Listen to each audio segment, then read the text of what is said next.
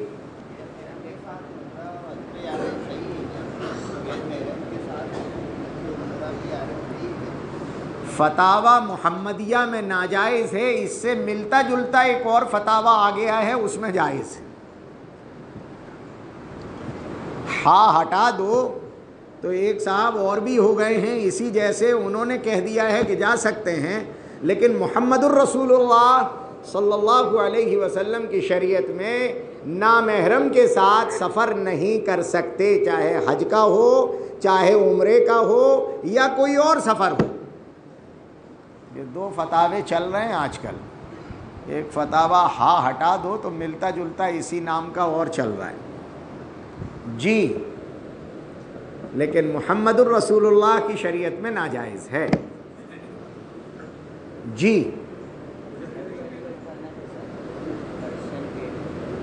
یہ کیا چیز ہے؟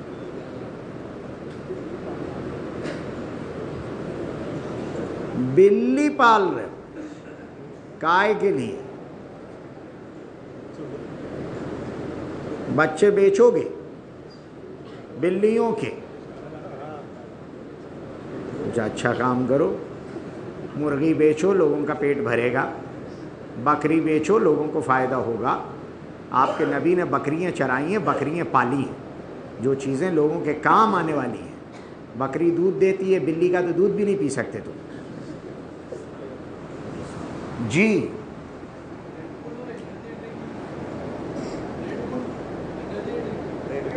ریڈ بول انرجی ڈرنک بہت ضروری ہے کہ یہ چیزیں پینا. ہر وہ چیز جس کے حلال حرام ہونے میں شبہ پایا جاتا ہو چھوڑ دو. اگر وہ دوا ہے اور اس کے علاوہ کوئی اور دوا موجود نہیں ہے تب تو بات دوسری ہے. لیکن یہ کہ اگر وہ دوا نہیں ہے, غذا ہے, اور غذا بھی نہیں ہے, تفقہات ہیں, تو جن چیزوں میں شبہ ہو اپنا ایمان بچانے کے لیے اسے چھوڑ دو. کوئی ضروری تو نہیں ہے. میں نہیں کہتا میری کیا تحقیق ہے, میں بیان نہیں کر رہا ہوں. میں تو یہ کہہ رہا ہوں کہ جس چیز میں بھی شبہ ہو اسے چھوڑ دو. دا ما یریبک الی ما لا یریبک, جس کا پاک ہونا یقینی ہو اسے استعمال کرو, جس کے پاک ہونے میں شبہ ہو اسے استعمال مت کرو. جی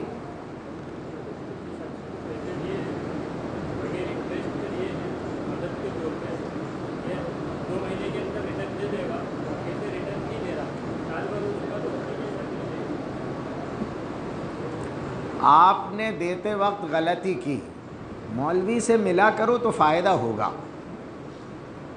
مولوی بیچارہ گلیاں بتاتا ہے. مولوی یہ کہتا ہے کہ کسی کو قرضہ دو تو انٹرسٹ مت لینا, گناہ کبیرہ ہے, جو پیسہ آئے گا حرام ہے. اور ادھر وہ دوسرے سے کہتا ہے کہ ٹال مٹول مت کرنا, اگر پیسہ ہے تو دے دینا. لیکن وہ دوسرا سنتا نہیں ہے, اس لیے کہ وہ ایک لایا تھا انٹرسٹ پر اور ایک آپ سے لیا ہے, تو ادھر تو اس کا میٹر بڑھ رہا ہے تو اسے تو جلدی دے گا. وہ آپ کو کیا ضرورت پڑ رہی ہے دینے کی؟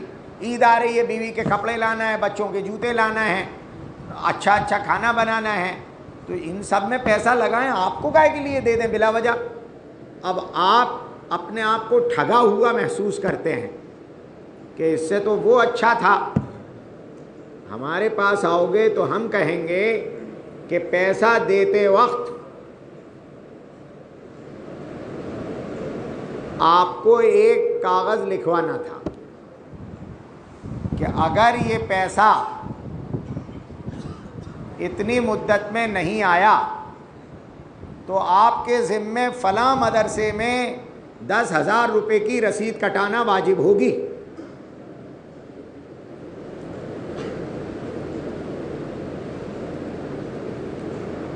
یہ دونوں مل کر اپنے اوپر لازم کر لیتے ہیں. تبرع کو اپنے اوپر لازم کرنے کی اجازت ہے. کوئی بھی تبرع اپنے اوپر لازم کیا جا سکتا ہے. دونوں میں ایگریمنٹ ہو گیا کہ میں وقت پر پیسے دوں گا, اگر نہیں دیا تو میں فلاں مدرسے کو 10,000 روپے دے دوں گا. اب وہ 10 دن پہلے آپ کے پیسے دے جائے گا, اور نہیں دیے تو آپ اس کا حلق دبا دیں کہ مدرسے میں 10,000 روپے کی رسید کٹا, ہاسپٹل میں کٹا دے, مدرسے میں نہیں کٹاتا چلو, اسکول میں غریب بچوں کی کٹا, لیکن 10,000 روپے کی رسید کٹانا پڑے گی ورنہ میرے 2 لاکھ روپے ٹائم پہ لینا ہے. تو مجھے انٹرسٹ لینا حرام ہے. کلو قرض جر نفعن, کس کے لیے؟ میرے لیے نفع. لیکن تبرع کو لازم کر لینا اس کی اجازت ہے. پھر دیکھنا پیسہ کیسے آتا ہے. یہ مولاناؤں سے پوچھ لیا کرو, یہ وہی بتاتے ہیں بیچارے. جی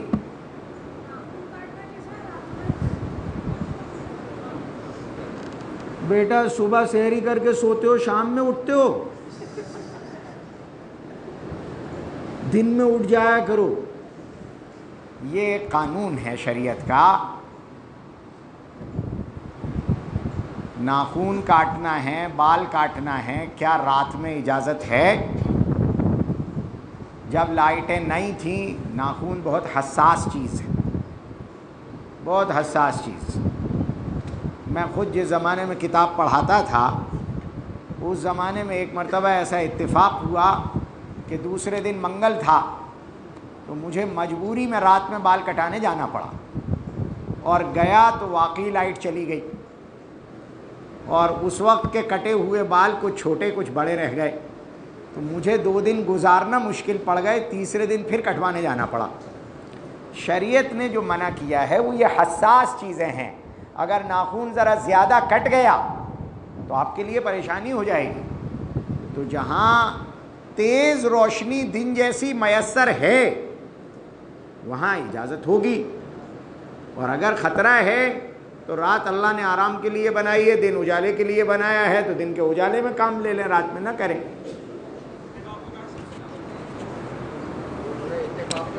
گردن کے علاوہ سب کاٹ سکتے ہیں. اعتکاف میں گردن نہ کاٹیں, باقی اجازتیں تو بہت سی ہیں. سبحان اللہ و بحمدہ, سبحانک اللہم و بحمدک.